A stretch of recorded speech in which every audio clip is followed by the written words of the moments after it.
Vous connaissez les fréquences radio? Oui. C'est exactement le même principe, on change la fréquence puisque les chauves-souris ne crient pas sur les mêmes fréquences. Une centaine de personnes réparties en petits groupes avec une mission, mieux connaître et observer les chauves-souris, plus particulièrement le grand rhinolophe, très présent dans les gorges du Gardon. C'est pas spécialement au Pont du Gard, c'est dans les gorges du Gardon d'une manière générale, parce qu'elles y trouvent tout simplement les gîtes qui leur convient, que ce soit plutôt pendant l'hiver pour l'hibernation des grottes, ou pendant l'été ça va être par exemple des granges, des caves aussi qu'elles peuvent utiliser.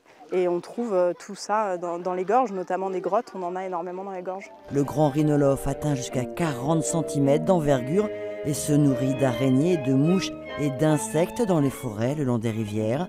Ces chauves-souris peuvent parcourir plusieurs kilomètres pour chasser la nuit. 33 espèces existent en France, dont 23 dans la région, des espèces aujourd'hui menacées. Un gros problème peut être le trafic routier, puisqu'elles peuvent se faire percuter par des voitures. Ensuite, on a aussi tout ce qui est insecticides, puisque la nourriture des chauves-souris qu'on a en France, ce sont des insectes, et les insecticides diminuent leur proie tout simplement. Peu de chauves-souris dans le ciel cette nuit-là, mais une meilleure appréhension de ce drôle d'animal. Quand c'est la nuit, elles peuvent se servir de ces illustrations pour voir qu'est-ce qu'il y a devant elles. Je pensais qu'elle faisait juste des ultrasons, je ne savais pas qu'elle criait. Voilà, j'avais jamais tilté que c'était réellement des mammifères et que donc ils avaient le même cycle que nous. Les grands rhinolophes peuvent vivre pendant 30 ans, alors n'hésitez pas à scruter le ciel.